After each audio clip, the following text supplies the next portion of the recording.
Hey guys, so if you have the error for your whirlpool dishwasher, the E4, the overflow error, now this is an error that indicates that you have overflow. If water flows into the base and activates the overflow switch, the dishwasher will display E4 error.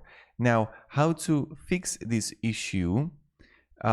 This is something that a person did here. For anyone that come across the post, I posted just on YouTube, tilt the dishwasher forward at 45 degrees for a few seconds. This actually worked for me. It's running normal now.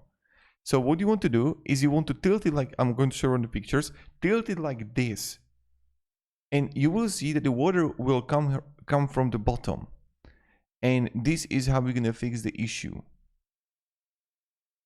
So let's read again. Twice, and the coffee pot is right above the dishwasher, so I'm thinking that some ran down under control dishwasher, and everything is working again.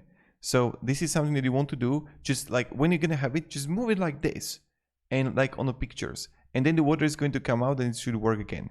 So I know it's like pictures, a video, but I know that you will know what to do. So have a great day and goodbye. And even you can check this video. I will show you. Yeah, this one. Just write how to clear domain dishwasher E4 error, and it should work also on Whirlpool. So write this on YouTube if you're not certain how to proceed. Have a great day and goodbye.